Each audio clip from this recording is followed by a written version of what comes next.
Saya CGP Angkatan 10, mengajar di SDN 02 Wila Barat, Kabupaten Labuhan Batu, dengan fasilitator saya, Julibel Arman Simanjunta, dan guru pengajar praktek saya, Khairul Nisa Lubis.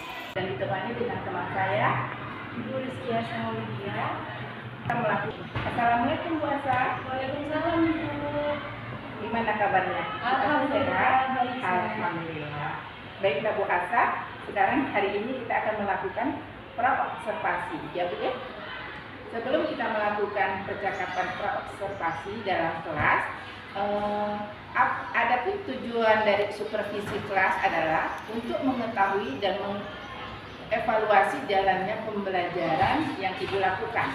Dan mengapa kita melakukan pra-observasi sebagai persiapan awal sebelum Ibu nanti melakukan pembelajaran agar lebih siap dan percaya diri sehingga memberikan pembelajaran terbaik untuk muridnya. Ada beberapa Bu akan saya sampaikan kepada Ibu. Kira-kira apa tujuan dari pembelajaran yang akan Ibu capai, Bu? Di pembelajaran kali ini yang ingin saya capai adalah yang pertama memahami hak dan kewajiban anak, baik itu di sekolah, di rumah ataupun di masyarakat. Nah, kemudian bagaimana mereka menjalankan hak dan kewajiban mereka baik itu di sekolah maupun di masyarakat. Kira-kira Ibu, area pengembangan apa yang ingin Ibu capai?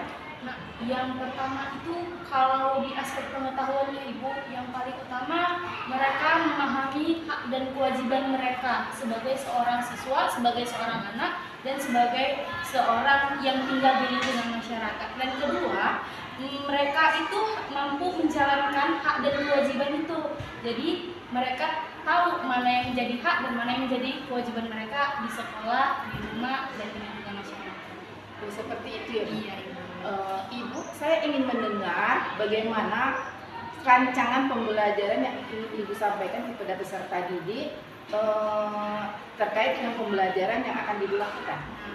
Ada beberapa hal yang perlu diperhatikan pada saat nantinya saya melakukan pembelajaran. Yang pertama itu strategi pembelajaran.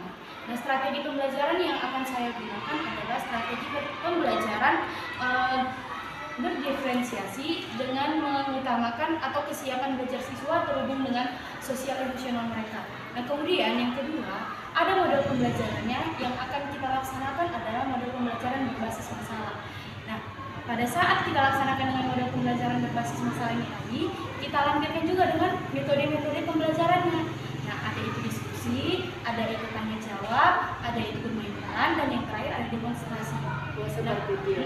Dan yang terakhir ada media pembelajarannya Ibu. Jadi media pembelajaran yang akan kita buat adalah gambar-gambar yang terkait dengan hak dan kewajiban mereka, serta mereka mengetahui apa saja hak dan kewajiban mereka di rumah, di sekolah, maupun di masyarakat. Kira-kira apa media pembelajaran yang Ibu pakai nanti, Bu? Yang saya pakai itu berupa gambar-gambar yang berkaitan. Jadi gambar-gambar itu nanti kita sediakan, kita paparkan, baik itu melalui sebuah presentasi, mereka akan memahami dari gambar-gambar tersebut. Oh, seperti itu. Berarti menggunakan gambar-gambar yang berasal dari mungkin fokus kali ya, Bu, ya, digambarkan dilihat sama anak-anak, jadi mereka lebih jelas ya, Bu, ya. Jadi kira-kira, Bu, kapan ini Ibu rencanakan? Saya berencana pada jam pertama di hari Kamis, Bu, karena di situ ada pelajaran Pancasila dan pendidikan keluarga negaraan. Berarti hari Kamis depan Ibu akan melaksanakan pembelajaran tentang pelajaran tadi, dan ditutup saya mohon Ibu bisa ya, saya akan melihat atau saya akan membantu Ibu mengadakan percakapan pasca observasi yang didampingi pengajar praktek saya ya, Bu ya. Siap. Sebelum saya mengakhiri apa yang dapat dari hasil pembelajaran ini, saya akan bertanya sama Bu Asa. Dari percakapan kita tadi hari ini, saya mengetahui hal-hal yang perlu disiapkan untuk kegiatan observasi yang di kelas. Misalnya media yang digunakan, ya Bu ya, terus metode yang digunakan, kesiapan yang Ibu harus penuhi seperti itu ya Bu ya. Kira-kira kita melakukannya hari ini ya Bu ya. Baiklah Ibu Asa, terima kasih atas waktunya dan pembincang-bincang kita hari ini. kita akan ketemu lagi pada pra-observasi sampai ketemu lagi di observasi kelas di hari Kamis ya Bu ya. Iya. Sebelumnya terima kasih atas waktunya. Kurang dan lebihnya saya minta maaf ya Bu Asya, dan kita ketemu lagi nanti di observasi berikutnya.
Kita.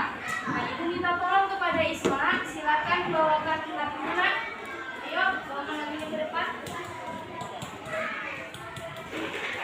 Ya, silakan Deni.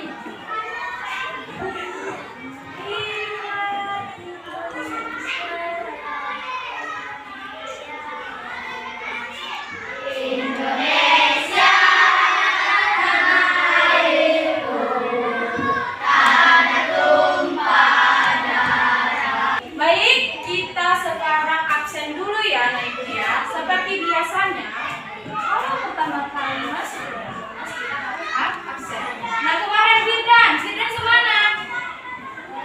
Kenapa tidak sekolah Firdan? Pergi. Ada kirim surat Firdan sama ibu?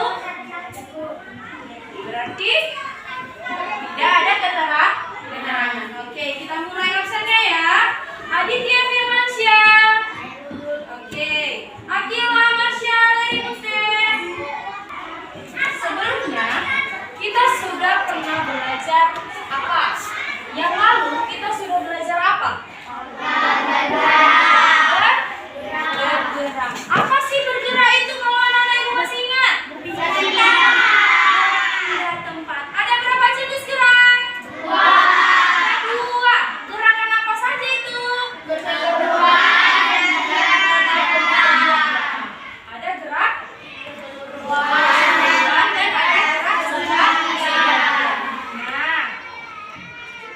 belajar hal baru. Nah, tapi sebelumnya anak-anak ibu juga sudah pernah belajar, bahkan itu dari kelas 1 sampai dengan sekarang kelas 5. Tentang apa ya kira-kira? Nah, kita mau belajar tentang hak dan kewajiban. Adapun tujuan pembelajarannya agar kalian itu memahami apa saja yang menjadi hak kalian dan apa yang menjadi kewajiban kalian sebagai seorang anak, sebagai seorang siswa, dan sebagai orang di lingkungan masyarakat. Nah, sekarang ibu tanya, apa sih hak itu? Apa itu, Pak? Hak adalah segala sesuatu yang kita dapat. Dan apa itu kewajiban? Kewajiban adalah hal yang harus kita lakukan. Oke, Ibu. Sekarang coba lihat ke papan tulis. Nah, di sini ada pemaparan tentang apa itu hak dan apa itu kewajiban. Hak adalah segala sesuatu yang didapatkan oleh manusia sejak lahir dan penggunaannya tergantung kepada diri sendiri. Ada contoh hal yaitu memiliki tubuh yang sehat. Nah, kemudian ada kewajiban. Kewajiban adalah segala sesuatu yang harus dilaksanakan oleh seseorang. Contoh kewajiban itu adalah menjaga kesehatan tubuh. Nah, ketika kamu menjaga kesehatan tubuh, maka hak yang kamu dapat, tubuh kamu sehat. Sudah ada lembar kerjanya. Jadi kita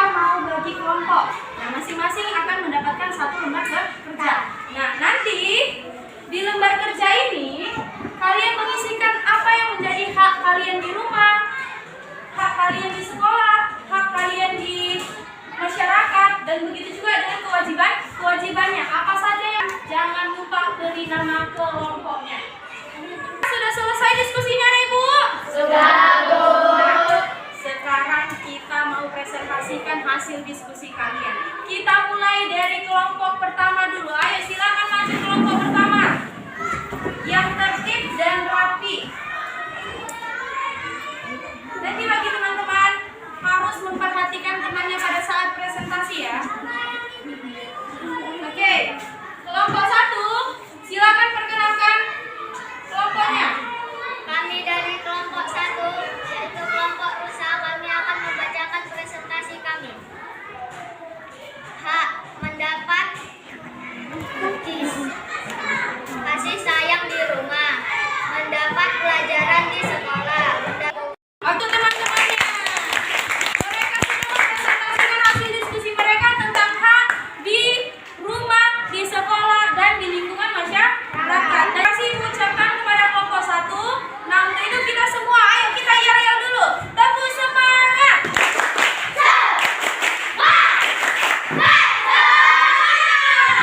Memang terbaik kelas 5 ini ya. Nah sekarang Ibu mau kita buat kesimpulan. Apa sih kira-kira hak itu tadi, Nakku? Apa itu hak? Iya. Dan apa itu kewajiban? Contohnya satu. Sekian untuk pelajaran kita hari ini. Ibu ucapkan terima kasih. Dan yang akan datang kita akan pelajari lagi tentang hak dan kewajiban yang berkaitan dengan Pancasila. Oke, Ibu ucapkan terima kasih. Assalamualaikum warahmatullahi wabarakatuh.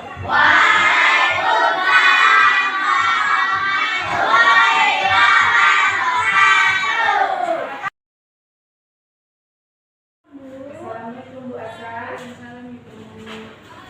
Baik, apa kabarnya Bu sekarang? Alhamdulillah. Alhamdulillah ya Bu. Baiklah, pada percakapan pasca observasi ini, saya akan memberikan pertanyaan kepada Ibu Asa terkait dengan jalannya observasi kelas yang sudah Ibu lakukan dengan tujuan untuk mengevaluasi sejauh mana proses pembelajaran yang sudah Ibu lakukan. Ibu, untuk pertama kalinya saya akan menanyakan bagaimana perasaan Ibu setelah Ibu melaksanakan jalannya observasi kelas yang berlangsung, Ibu? Ya, karena belum terbiasa, mungkin saya sedikit grogi pada saat dilakukan observasi tersebut. Tetapi ya seiring berjalannya waktu, mudah-mudahan jadi lebih baik. Alhamdulillah ya, Alhamdulillah. berjalan dengan baik dan lancar mungkin Ya, Bu, alhamdulillah. Alhamdulillah ya Bu. Iya. Bisa Ibu ceritakan kembali Ibu area pengembangan yang dicapai di dalam kelas dan langkah-langkah atau tahapan-tahapan pembelajaran apa saja yang sudah Ibu lakukan, Bu? Nah, ya mungkin kalau tahapan saya membuat perangkat pembelajaran, kemudian ya itu untuk pengembangan dari pengetahuannya, bagaimana mereka memahami hak dan kewajiban mereka, kemudian bagaimana mereka mempraktekkan secara langsung di kehidupan masyarakat, di kehidupan keluarga, dan maupun di sekolah. Dalam tahapan pengembangannya kan itu kan kemarin yang sedang kita buat itu pengetahuan dan keterampilan ya. Dalam segi keterampilannya bagaimana Ibu? Menurut saya alhamdulillah berjalan dengan baik. Iya. Dan mungkin keterampilan juga berjalan dengan Ya, baik ya, Ibu ya. sama. Iya. Berarti sudah berjalan. Sampaikan tadi apakah sudah berhasil atau bagaimana Ibu? Kalau sejauh ini menurut saya sudah berhasil, Bu. Nah, karena ada hanya beberapa anak saja yang masih belum fokus terhadap bagaimana hak dan kewajiban mereka. Tetapi hampir sebagian kelas dan hampir semua mereka sudah memahami dan menjalankan hak dan kewajiban mereka. Oh, berarti sudah berjalan dengan lancar dan dimengerti dengan anak-anak itu ya Bu, dengan materi yang sudah Ibu sampaikan ya Bu ya. Menurut Ibu, apa sih kekurangan atau kendala-kendala yang Ibu hadapi tadi? Nah, kalau kendalanya itu kan Bu, namanya juga anak-anak ya Bu, ada beberapa anak-anak memang dia tidak fokus terhadap pembelajaran tersebut. Nah, dengan kata lain mereka itu kurang aktif begitu Bu. Oh, berarti ada beberapa anak yang tidak fokus dengan pembelajaran yang sedang Ibu sampaikan karena dia tidak fokus seperti itu ya Bu ya? Iya benar. Kira-kira apa sih Bu penyebabnya anak itu tidak fokus atau anak tersebut kurang memahami pembelajaran yang ibu sampaikan seperti itu.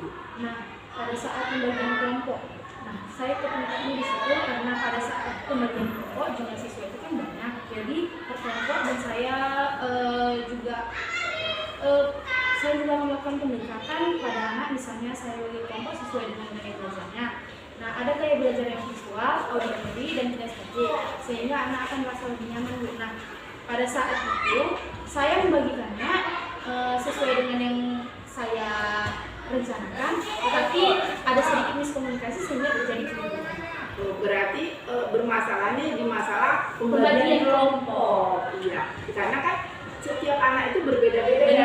Benar. Ada yang auditory, ada kinestetik, dan ada yang visual ya Bu ya. Jadi kita harus bisa membagi-bagi mana yang anak-anak membutuhkan, mana yang visual gitu ya Bu ya.